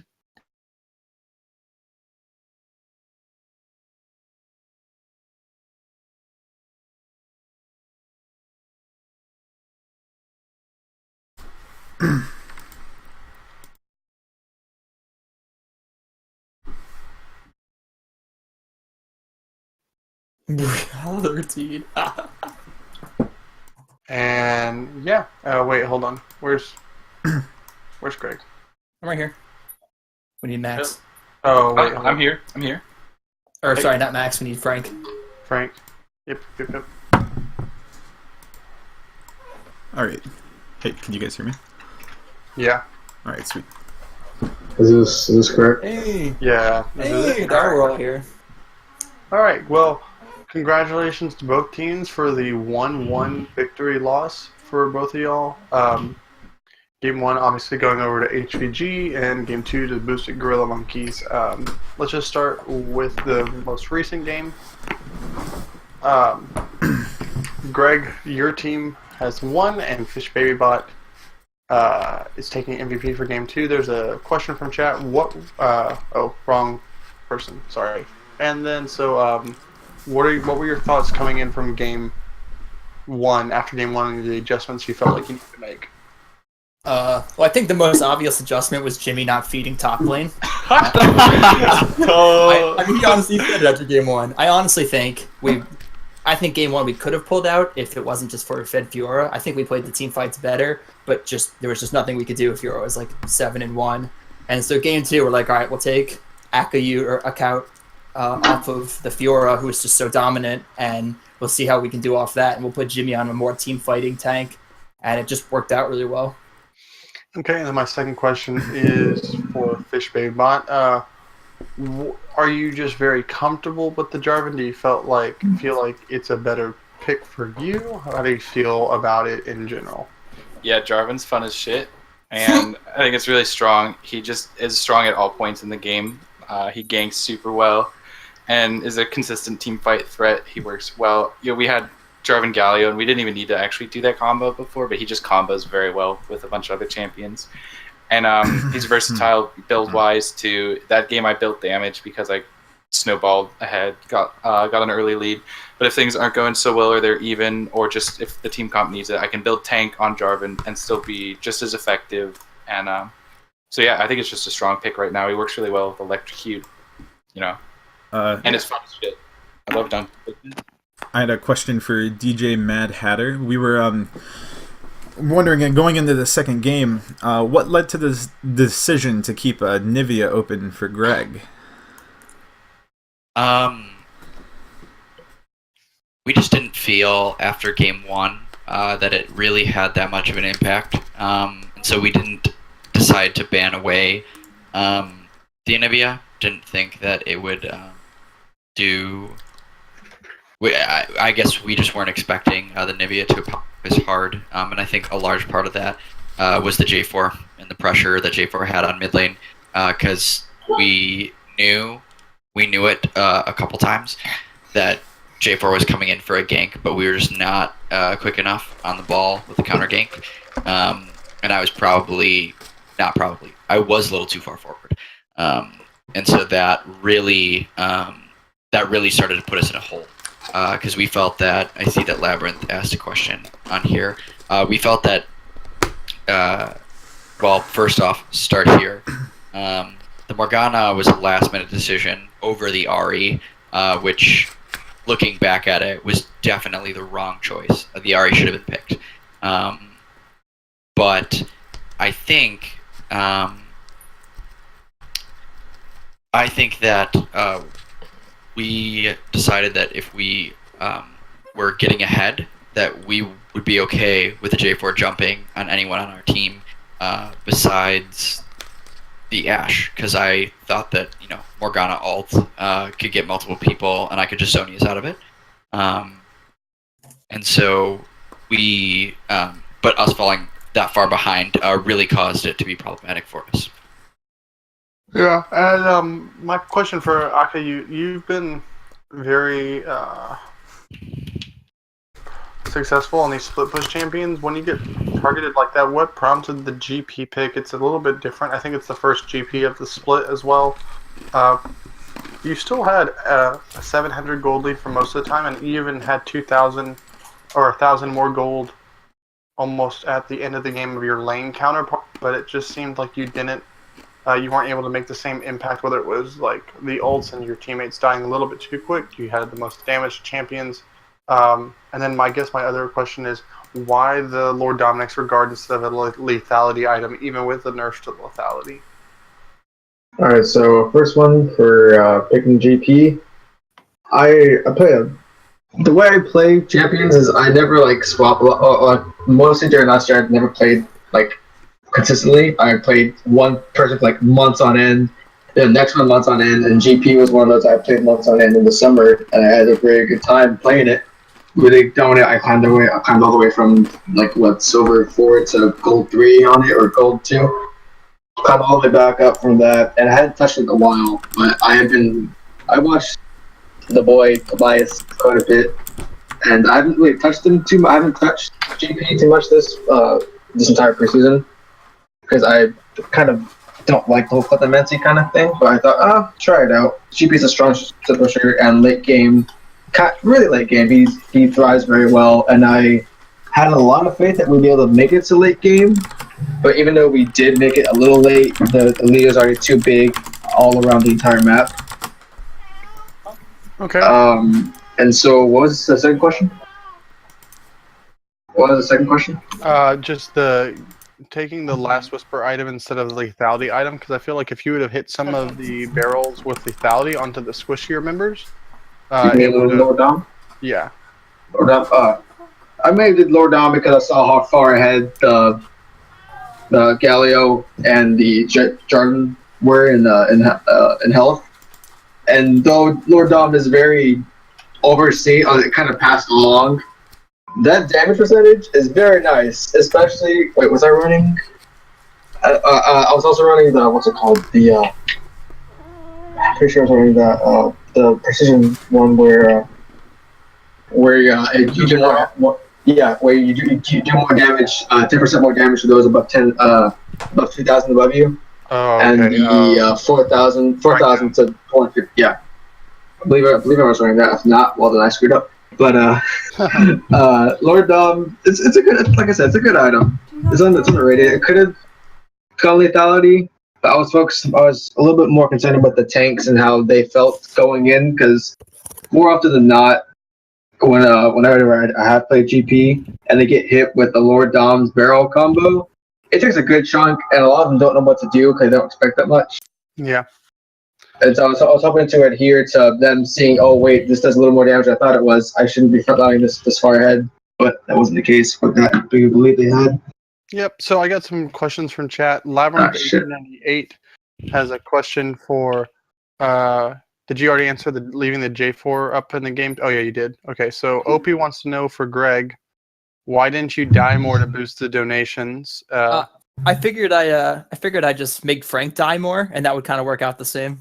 Yeah, I mean, all of it. You could have died at least. You could have died 3 more times in the first game if you didn't pick Anivia. So we're just gonna, our commissioner, ladies and gentlemen, really.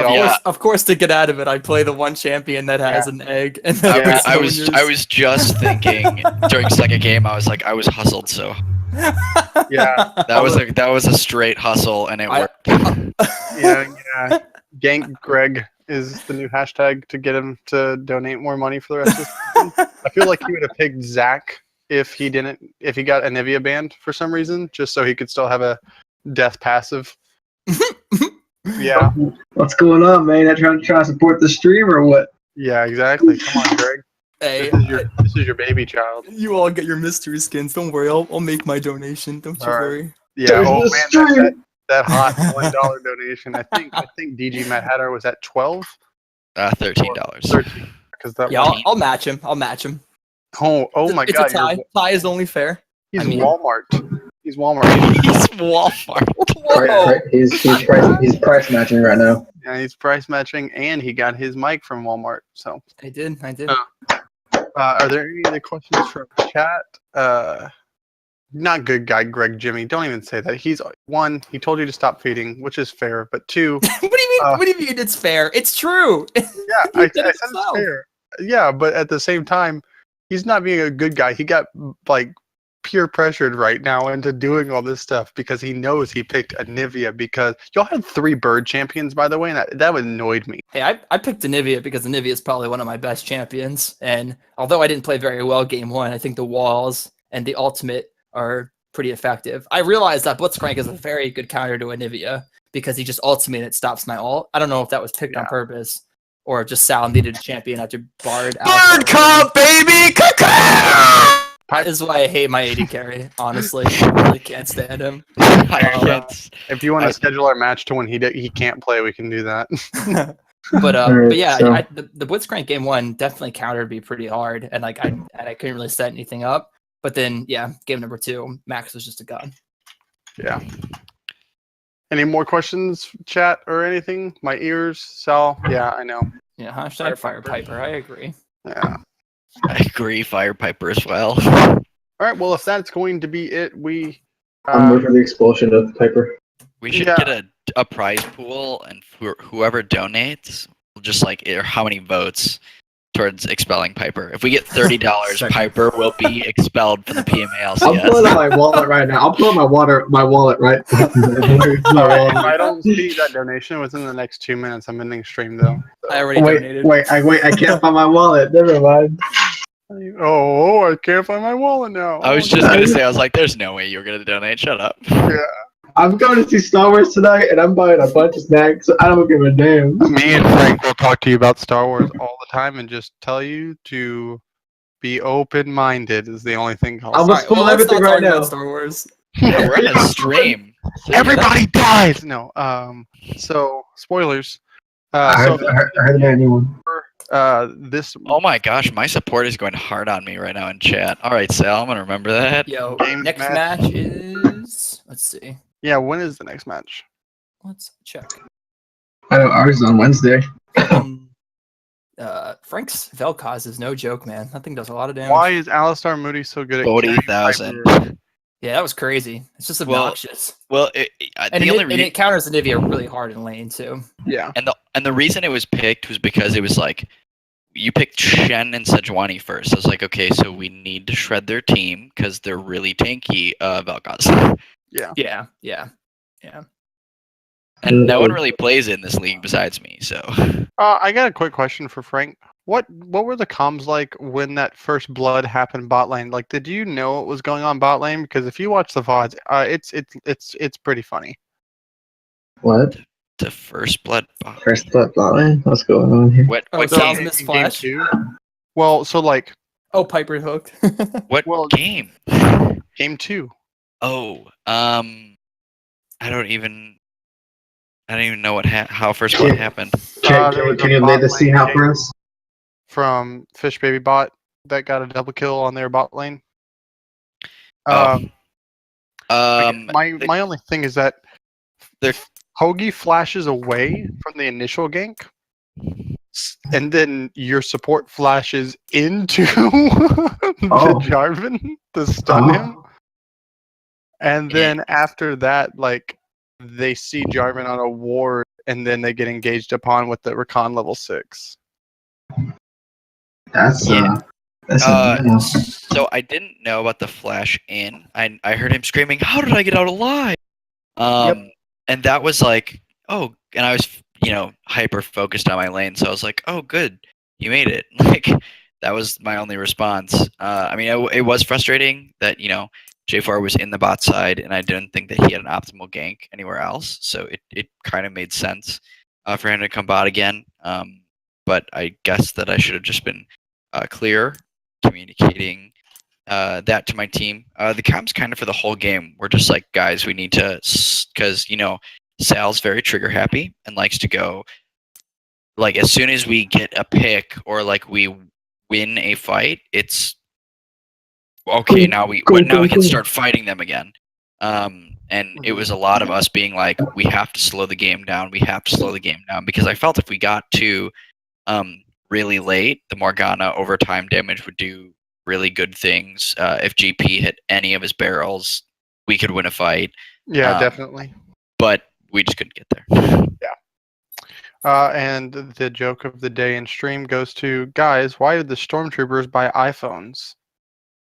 Why? Because they couldn't find the droids they were looking for. I'm leaving. I'm retiring right now. Goodbye. All right. So See you later. all right. So that is going to be it. Greg, did you find out when the next match is? Yep, Wednesday at 9 p.m. Wednesday at 9 p.m. and it will be. HVG versus BAT. Yeah. Hidden Valley Gaming versus Big Anime TD. Redemption, baby. Redemption. All right. So thank you for all of us. I am Sean Minbug Shannon, and I was joined by Brad Metro Falcon Luther. And thank you so very much. Come back, God. Hey, thanks for streaming, guys. Good casting. Yeah. Oh.